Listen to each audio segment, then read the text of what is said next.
For decades, families have been told that love, support, and staying connected to a child struggling with substance use is enabling, and that tough love is the only way to help. We don't hear enough about the families who are going against that narrative and choosing other paths to family recovery. This is the second episode in an ongoing series meant to elevate the voices of families recovering through relationship. Today's guest, Paula, said something to me in our prep call that really stuck with me. She described how, as she started searching for science based, compassionate approaches to her son's substance use, her social media algorithm began to shift. It started feeding her training programs, books, and other people who didn't believe in tough love. I think that's more than a story about Instagram or Facebook because our brains work the same way. Whatever we believe is what we're going to get confirmation of. If we believe in stigma and that addiction is a moral issue, we're going to find more stigma and judgment everywhere we look. But if we shift toward something more compassionate and rooted in science, that's exactly what gets delivered back to us instead. So when we do that, we start seeing the reasons behind the behavior instead of just the behavior itself, and we start to have more compassion and less judgment. Before we get to her story, I want to share a little bit about our guest today, Paula Brown-Stumpf.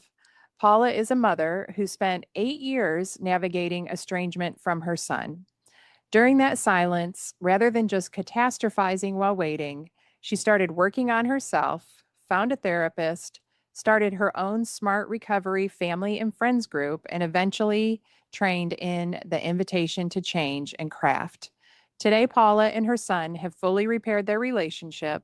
Paula now facilitates support groups and uses everything that she learned to help other parents who are walking the same road. So, thank you so much for taking the time to share your experience with us today, Paula. Well, thank you so much, Heather, for having me. So let's go back to the very beginning when you first realized that your son was using substances. What did you believe? What was your belief system at that time about substance use? And like, where did that belief system come from? Well, when I first discovered that he was using substances, it was pot, and he was 13. And so at that time, the if I had any skills whatsoever, it was just things that the culture around us and around me sort of brought me up in, right? Which was tough love. But at the age of 13, how do you do that? And the first emotion that hit me when I found out was anger and frustration. But I was so mad at him, especially he was smoking in his bedroom and I was in the living room. I mean, really, come on, dude. And so I didn't know what to do. I plowed through the door because I could smell it and I caught him and, I yelled at him and he just kind of shrugged and I don't think he knew what to do with my reaction. Um, but this whole, I really felt helpless. Like, what do I do? I even called my estranged husband, his dad, and asked him for help, asked him to talk to him. And he's like, I don't know what you want me to do. And he pretty much just blew me off. So I didn't really handle it very well. When he was at school the next day, I searched his room, which I don't recommend, found the pot, found all of his paraphernalia, and got rid of it. And in that time in my life, not having any skills whatsoever, I was also preoccupied with recovering from a horrible divorce situation, which is a podcast all on its own someday. So I was trying to recover from that, and I was working two jobs, right, to make ends meet. So I wasn't really around enough. In hindsight, I didn't really address it after that. I just, told him all, you can't smoke pot. What are you doing? Don't do that. And then at the age of 17, different home, he did the same thing. Smoking in his bedroom. I'm in the living room. I could smell it. I went in there, but this time I didn't yell at him. I was just like, "Oh my God, you're smoking in here again. Like, what are you doing? Like, you're not very good at this. trying to hide this when I'm in the house. And I proceeded to force him to take a drug test because I decided I would keep a couple of drug tests in the home. And so I made him drink the water. I made him, he's like, I can't pee. I don't care. I'm going to sit with you until you can. And because he was totally denying it. And the room was full of smoke. So again, I went through that process, mailed the stuff in to the lab, came back positive for pot, but I still didn't know what to do. I knew in my heart that I couldn't like be whatever this tough love was. It just didn't feel right. But I didn't know what to do. So again, I grounded him for a couple of weeks and I let it go. I thought back on my experiences in high school, and I smoked pot when I was in high school. I also outgrew it. So that's where I justified he's just going to outgrow it. It's just a phase. In hindsight now, he used all kinds of different things throughout high school and beyond.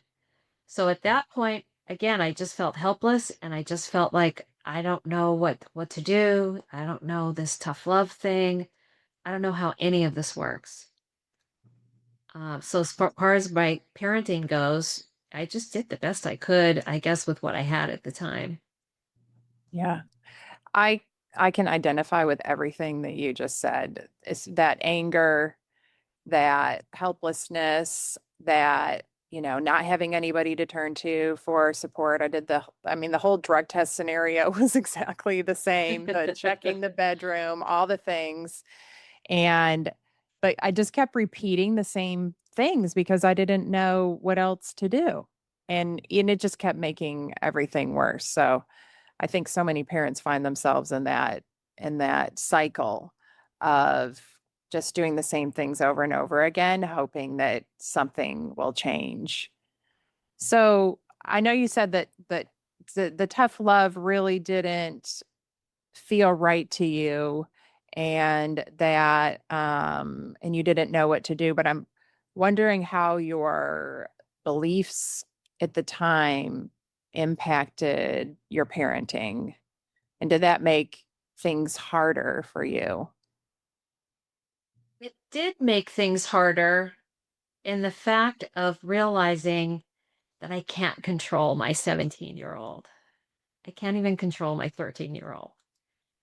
And that's hard because again, I feel helpless. Like I could control them when he was a toddler, when he was 5 or even 7. So my parenting again, I felt helpless, you know, hopeless as far as I just don't know what to do. Now in hindsight, when he was 17 and I caught him, he did tell me that he was addicted to pot. And my belief system at that time was, no, you're not. Pot's not addictive. You're lying to me. You're not, you could just quit. You need to stop this. You're getting ready to go to college and you play football and all this stuff and you just need to knock it off. Right. Now I know, right. That it is addictive. Um, but I don't really have a solid answer for my parenting. And again, I was working 2 jobs. So I was exhausted, um, not ready to maybe deal with the hard stuff. He had a big party at the hall while I was gone for one night, 17. I figure I could leave for one night. And I found out from the neighbors that in the following days that there was a massive party here, at our home. And the way I addressed that was I gave him a chance. I said, I know about the party. Here's your chance to talk to me. Here's your chance to tell me what happened. And he just put his head down. He wouldn't talk to me. So I say, here's your chance. There was like this buildup, and then I exploded all over him. Right. And I'm like, you had your chance. And, he was just and he's never called me ma'am, but all he could say was ma'am. Yes, ma'am. No, ma'am. Yes, ma'am. No, ma'am. And his head was down. Right. He was ashamed. And I was just feeding that shame, not realizing what I was doing. And I made him go around to the neighbors and apologize. And I said, I'm gonna stand in the street and make sure you do it. So this was maybe one thing to kind of draw a picture on how I handled things, not really knowing what to do and letting my anger get the best of me and saying things that I regret. Yeah, I mean, what I'm hearing is just how hard it was and how overwhelmed you were. Are a single mom working two jobs, doing the best you could.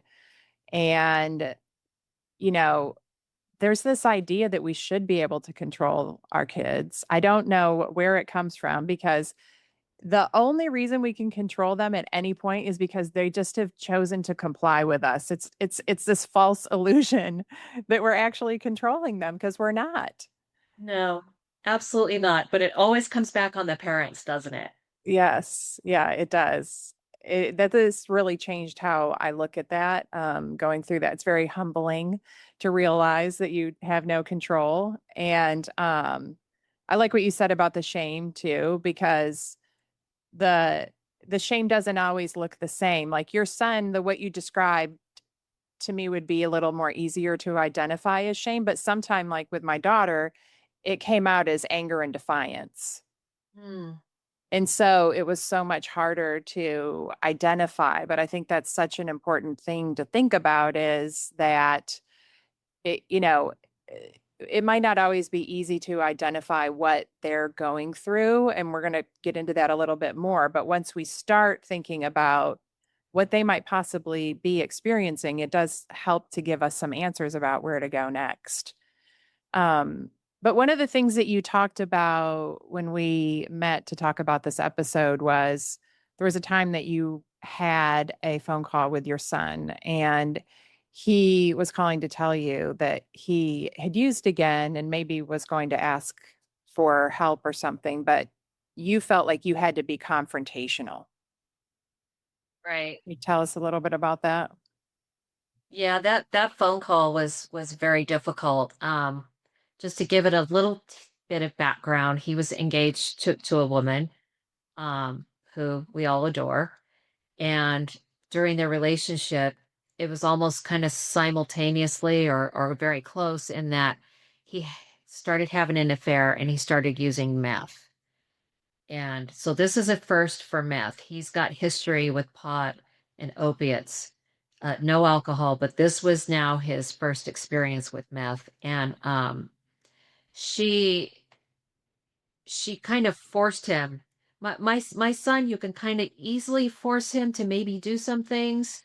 Um, it may be going back to me being an extra strong parent because I didn't have someone next to me to support me, so I was kind of strict and maybe bullying at times.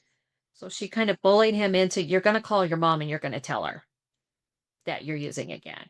That's what you're going to do. And so she told me to expect a call, and my son called and he started sharing things with me about his fiance that were totally untrue.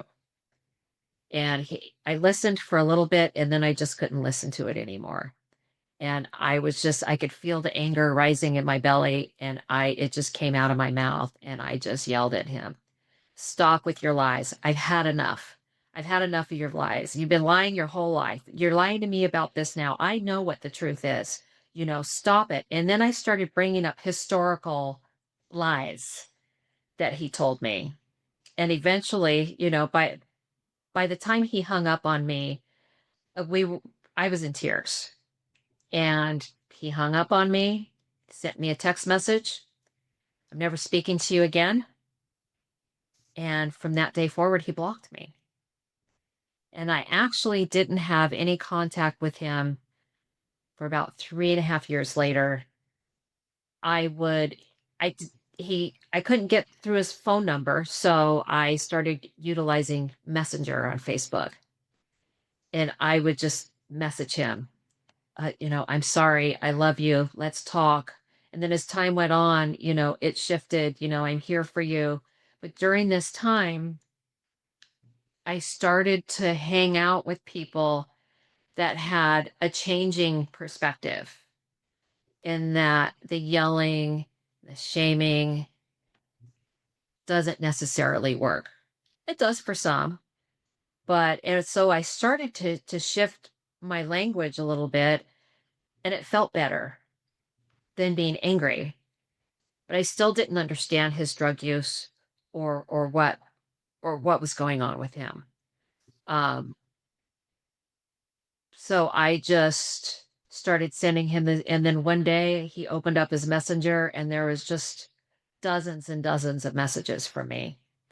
And so oh my God, I didn't know these were sitting here. This is 3.5 years later, so he's not angry with me anymore. We talked off and on that day via messenger, and then that was it.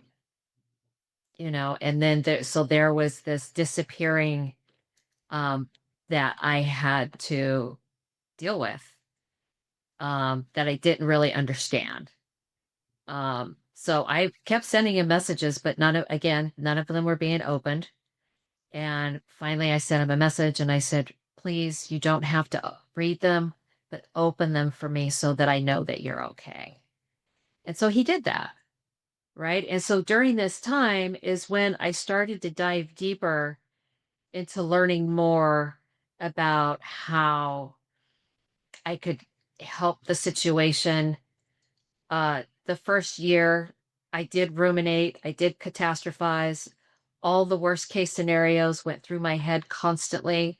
I was depressed because of the way the phone call ended, and I wasn't able to resolve anything with him. I just went through the motions of going to work and coming home. And I just realized one day that I can't keep existing like this.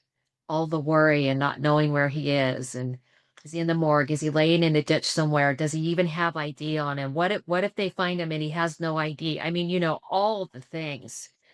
And I just I had a moment of clarity. I don't know what it was, but I realized that I was obsessing on him, and I needed to take my focus off of him because there was absolutely nothing that I could do, and accept that and then help myself. I needed to learn skills on how to cope through this, how to handle it. I don't, for the lack of a better word, handle it. Um, 12 steps. I didn't want to do that. I wanted something kinder, and the people I was hanging out with on Facebook, the support groups I found myself in, were supportive and all sharing ideas about that. Um, but that was heartbreaking, really. Um, and and then the helplessness and the hopelessness of not knowing where he is. But I mean, he was in Arizona, I was in Southern California. Like, Arizona's a big state. I can't drive up and down the state and look for him. And I was sending these messages, but finally he started opening those messages. Um, so that was the beginning, I think, of me learning skills, going to craft training. Prior to that, I became a smart recovery family and friends facilitator for me. I learned the material and I wanted to disperse the material, but it was still all about me, right? This is going to help me. And working with these other people, we're going to learn together and it's going to help me. And then things came down my pipeline on social media. Now, COVID is here, not working, nothing else to do with my time. And so I would see these things, these training courses, craft and invitation to change, and sign up for them. And I really liked what I was learning. So then I sought more and I sought more, all to help myself. And that would include my therapist as well. Yeah, that idea that we have to confront, I think, is one of the most damaging things that we're taught. That because I can remember feeling that way too. Like, if I don't confront her, then I'm complicit, right? I'm letting her get away with it. And she's going, like, I don't know how she could ever possibly have thought I was okay with any of it, but that was my line of thinking at the time. If I don't confront her, she's going to think I'm okay with it, and she's going to be getting away with it, and it's just going to make things worse. And I'll never forget, like, the first time I heard this from a coach, she said, if you don't have contact with somebody, you have no influence over them. If you don't have a relationship with them, you have no influence. And it was like this light bulb went off in my head, and it gave me permission to focus on my relationship because I wanted influence. And I think what you shared about sending those messages, now you're having to really make the most out of every bit of contact you have with your son. And there's so many people who think that they're like, I don't know if I should, if craft is going to work for me because my son or daughter doesn't live with me, or I don't have contact with them all of the time. What do you say about that? Well, and I'm glad you asked because culture has taught us to detach, right? So some parents, because for the lack of tools and because culture and society, this is what they say, have okay, the world tells me to detach, so I'm going to detach and I'm going to push my child away or my loved one away. I couldn't do that. My heart wouldn't let me do that. He detached from me, right? And so I'm like, I've got parents, I'm aware of parents that have their child with them and the chaos and the struggle that's in the home all the time with their use. And then there's me where he's totally absent, right? And I don't know what hurts worse, right? Being in the middle of the chaos or not having a relationship with my child. And we were very close. Um so that whole dynamic required so much acceptance. But what I did is in my learning how to cope and learning communication skills, which is really the bottom line of the work, is how to connect and stay connected or how to reconnect with your loved one. I'm going to put this stuff in my back pocket. I'm going to tuck it back there. Oh, there's some good stuff. I'm going to tuck it back there. And I'm going to keep learning and I'm going to keep talking about it and eventually being trained to facilitate the groups, all while I'm learning from the other parents, still learning from the material to this day and tucking it for when he comes back. I never said if. I had to have some sort of hope. So I didn't even, I'm like, when he comes back, I'm going to be ready, right? I'm going to have the skills I need to repair our relationship. Um, and there are parents out there like, why do I have to do all the work?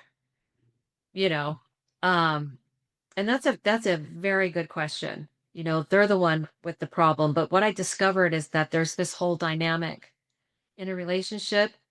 And part of that is having some sort of loving, accepting connection to influence them, even to begin to have an influence on them. Now, my son had zero influence on him whatsoever.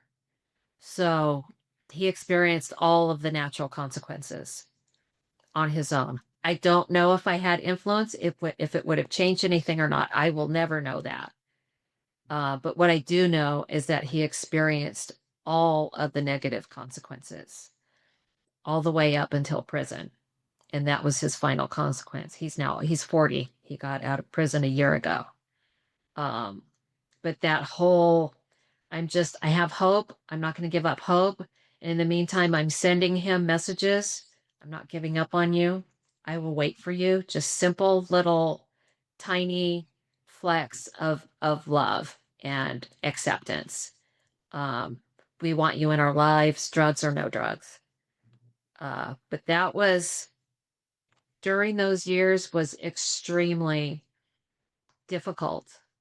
The learning of the skills really preoccupied me in a healthy way without becoming obsessed with it. And it gave me so much hope. Um, and so when I finally had the opportunity to use my skills, I did. And Yeah. Yeah. So what I'm hearing is that even though you didn't have that much contact, you were making the most of every opportunity and thinking about I love that, not if we get back together, but when, and maintaining that hope and being prepared. You know, you had the space to prepare and you took advantage of that. And so you were ready when was coming back into your life, and probably the higher quality interactions helped create that, bringing him back into your life. And I think, but I also want to honor how, because you mentioned how hard that is to be doing that. Like I can remember one of the groups that I was in, they recommended that you find, like, have some treatment centers ready and being prepared. And at the time, my daughter was like 1,000% no, I'm never going to treatment. And I was like, I remember it like physically hurt to be doing the research because I was like tormenting myself while I was doing it. I'm like, she's never going to do this. Why am I doing it? And so it's that kind of similar feeling of this is your brain constantly working against you, telling you this isn't working. But it was literally like a month later was the first time she brought up going to treatment. So even though it's hard being prepared, you'll never regret being prepared. No, never. And it's a marathon. Yeah. So if we had a quick fix, we wouldn't be sitting here today. Yeah. Right. So the growth, my own growth and evolution of myself was painful. I had to face a lot of things about me as a person and a parent and a partner in a relationship. I mean, I went very broad with this work and I applied it, and to this day, to my own personal life. Is it perfect? Never. Am I human? Always. And some of it goes right out the window. But one important thing I wanted to mention is that somewhere along the line, when we started to repair our relationship, my son realized, as he told me little things, that I wasn't freaking out. I wasn't having that knee jerk reaction that I would normally have, and probably most parents have. Right. I just sat back and took it in and listened. And some of it's heartbreaking, right? To the mama heart. But that not freaking out and actually learning not to freak out, right? I wasn't suppressing anything. I was just learning not to. And if I did have feelings of anger or other emotions, I would finish the conversation with him and then I would go cry or go for a long walk or whatever to process what I was feeling. Um, Yeah. And that's a skill that can be built like a muscle, mhm. right? Like it takes a lot of work. I can remember when Helena's first started opening up to me and was sharing those things with me too. And I did the same thing. Like would I got good at just not reacting at all, learning to listen without like trying to come up with how I'm going to convince her of my way. And then taking my emotions and processing them on my own instead of real time in front of her reacting all of the time. And that was like, because I felt like I was reacting against my will for a long time. Like I wanted to change and be different so bad, and I just couldn't until I got the skills and worked on myself and understood myself. Like that to me, you said you went deep with this work, and so did I. Like that's the beauty of it, is it really gave me a sense of control in my life and understanding of myself that I had never had before. Absolutely 100% correct. Yeah. And now he has a space where he can come and tell me anything he wants, and he knows I'm not going to freak out. And that includes if he has a lapse. I'm not going to freak out. It took a lot of work, and I don't know when and where it happened, or if it was a conscious decision or not. But I don't. Now some things make me sad, so I'll go cry. But I just don't anymore. It's just years and years of practice it and using it in my everyday life, right? I have these skills, I can still use them, all of my relationships are better. Not that they were ever bad, but things function better. Um, so there's that influence, and what my son, we have supported him in his recovery fully as partners and collaborators. And I think that's very important for success, at least in my own experience with him. Yeah. Let's talk about that a little bit because I love that, so we hear that we should allow natural consequences, and it's given kind of in black and white that you just allow them. But we shouldn't do things like pay bail or a lawyer, send money. Like that's just always no. We can't let them live with you, none of that stuff. But you did some of those things, and you did them not because you didn't feel you had a choice, but you made intentional choices there. So I'd love for you to explain that, because I think understanding that gives families the freedom to decide for themselves on their each unique situation. Right. Every situation is completely unique. And just to step back just for a second, learning about natural consequences through the work of craft and invitation and change. Standalone natural consequences rarely work. There are natural consequences that we should allow, and not the ones that are not life threatening, right? But it also layers with positive reinforcement of the behaviors that we see that we want repeated. So this sort of notion that allowing all the natural consequences, this very black and white as you described, rarely is effective. So uh he had a revolving door with getting arrested, going to jail, catch and release, and it's usually possession, paraphernalia, doesn't show up for the court date, then there a warrant, he gets picked up, and it's just this continuous revolving door. And I knew that because when he wasn't opening my messages, I would check the superior court in the area that he was at. And I would always say, oh, okay, he was in jail for a couple of days. And he never called me, never asked me for anything. Throughout any of this, by the way, he never asked me for anything, ever.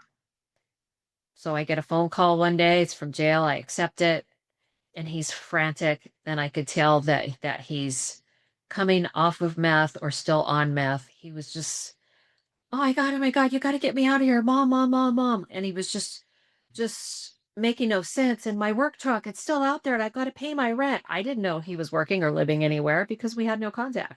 But he was just absolutely freaking out. And you got to get me out. You got to get me out. And I'm like, okay, Paula, you're starting to use these skills.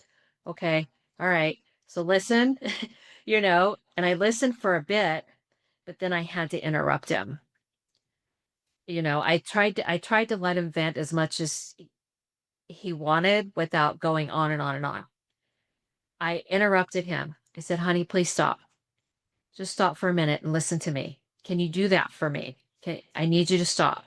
So he stopped and I said, I want you to listen. And I was very, very like I am right now.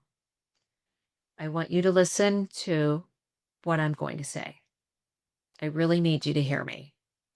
I love you very much, but I'm not going to bail you out. And here's why. And I told him why. I said, this revolving door that you've been having, missing your court dates. Your court date is on Monday. Today's Wednesday. You need to stay there so you can finally face the judge and finally start dealing with all the things that have been piling up.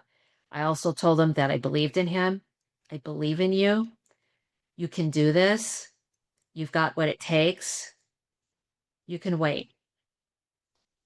Every day he called me, sometimes more than once, begging. And I just stuck to my conviction. It's not going to happen, and here is why. I love you very much. But as each day went by, he started to get more like himself. He started to, and then I think one of the last phone calls we had, he was asking about family, and we were just having a normal conversation. Monday came. He called me.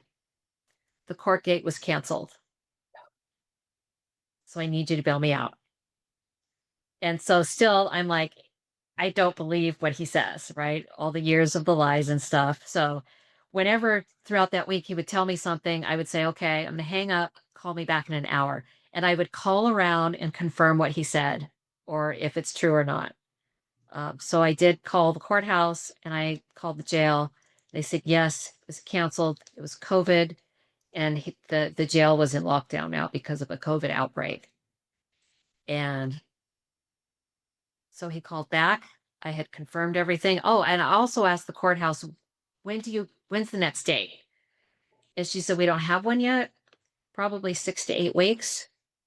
And so that's when I stepped back and paused. Okay, he's in jail right now. He was arrested for forgery. Does the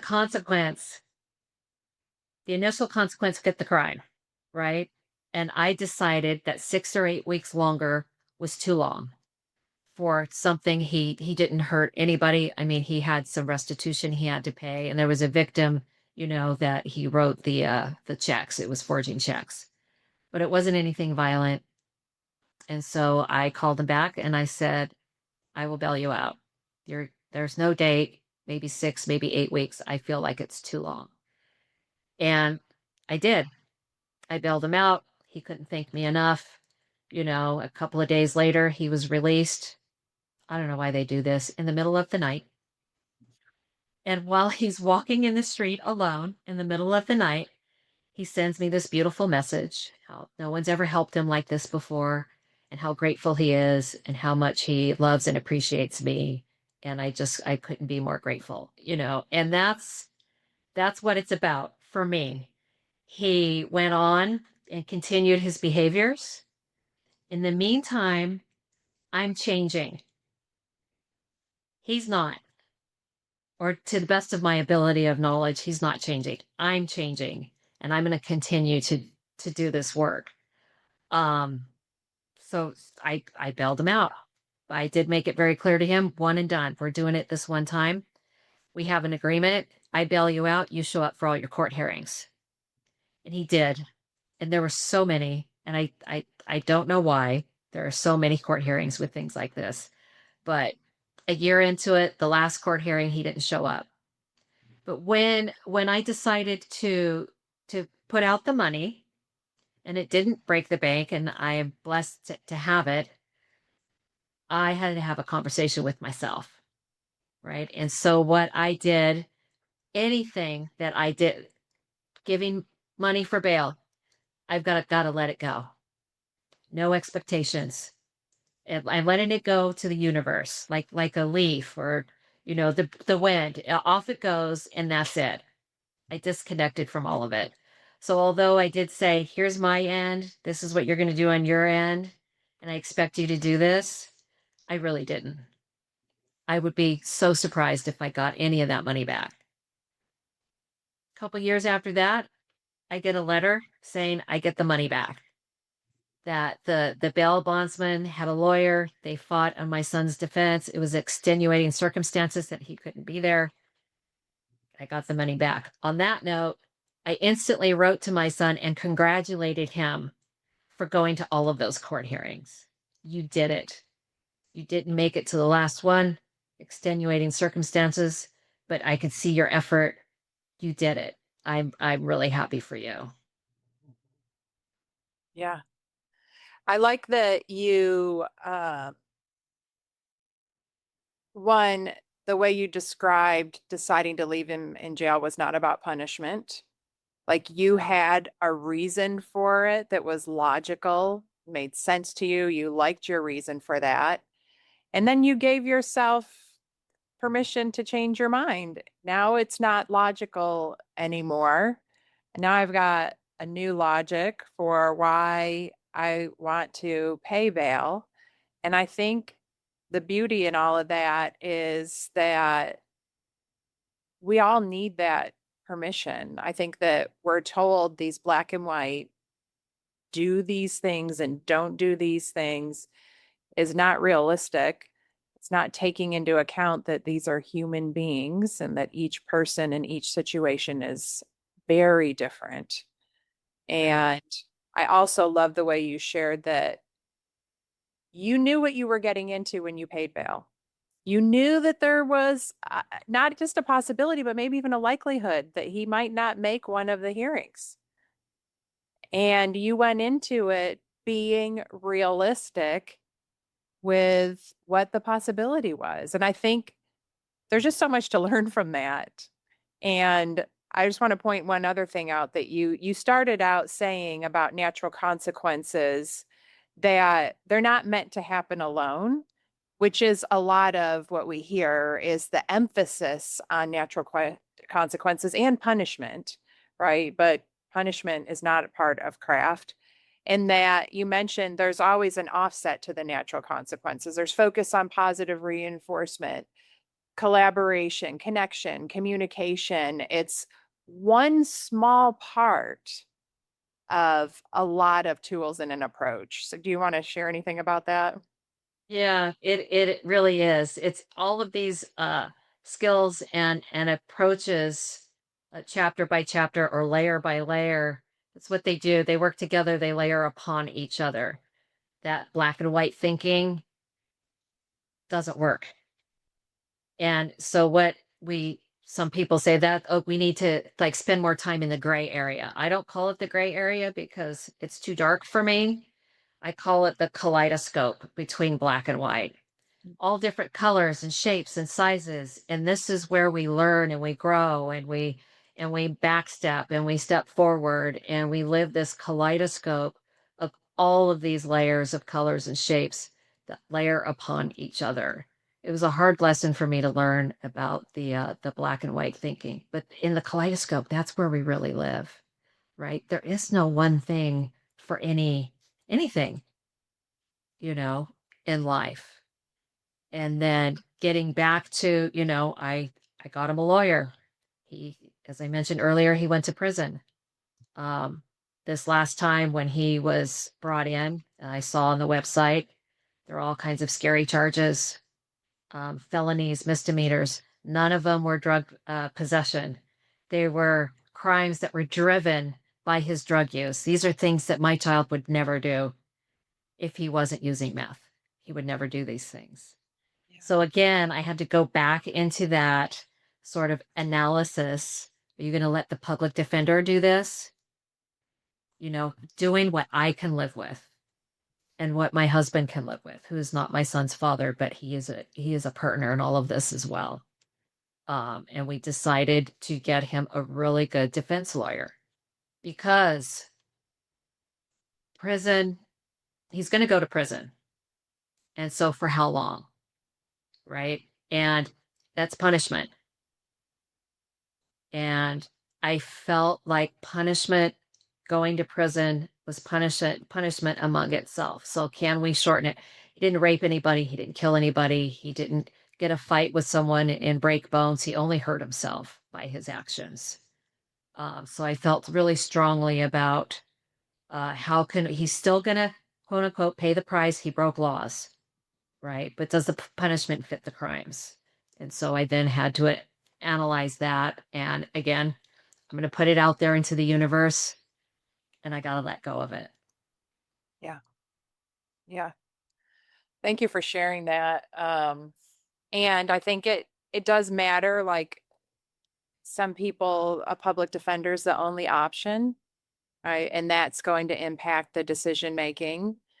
But we just want parents to understand that if they have the financial means and they feel like it's the right thing for them, that's okay to make this decision, that they don't have to follow that one size fits all advice. So the last question I have actually has two parts. One, how's your relationship with your son today? And two, any just last advice for parents who are struggling through estrangement with a child right now? Mm, that's a tough question. The first question I'll address, my son and I have a beautiful relationship today. He calls me all the time. We talk.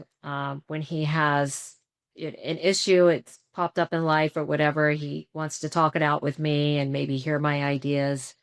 Um, we also paid for sober living when he came out of prison. And we paid for that for 13 months till he was able to get his own place.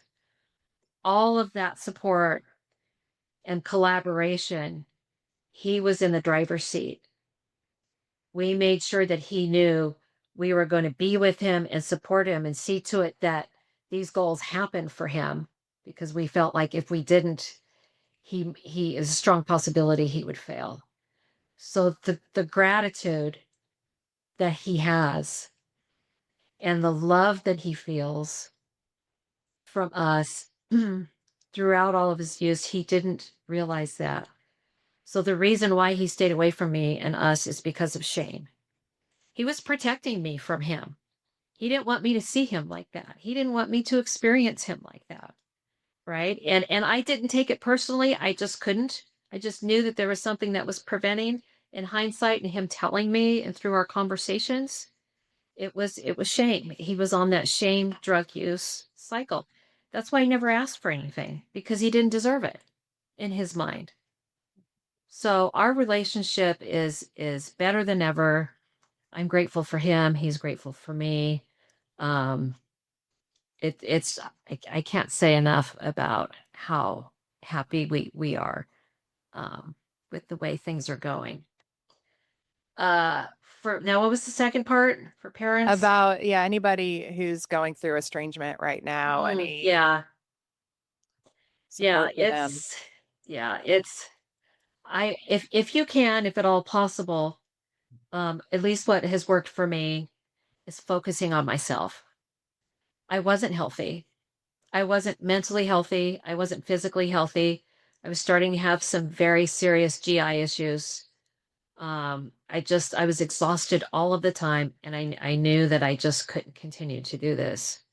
So it's patience, acceptance, understanding that their behaviors, there's this whole story that we really don't understand or know nothing about that's behind their behaviors that makes sense to them. So once I understood that, I was then able to empathize with him instead of being so confused and upset and not understanding.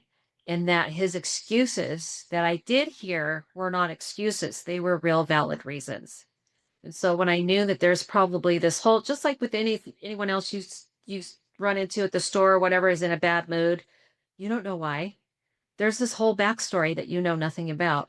And if you could kind of tune into that and understand that, you will have more empathy, um, giving yourself a lot of grace and patience for you, surrounding yourself with people that understand and that are supportive, and just doing the best you can with what you have. For me, I wanted to really learn and learn and learn. And once I started learning, I just craved more. Mm. Not everyone's like that, and that's okay too, but I think just patience and having some hope, working on yourself. Yeah. Anytime we can understand things at all, it makes them less scary and less painful. And so, even just getting enough information to just understand to the level that it can help with some of the fear and panic. And, of course, then the physical things that come out of that. Um, so, if anybody wants to get a hold of you to find about your groups or other services you offer, where do they find you? I can be found at a new perspective coaching.com.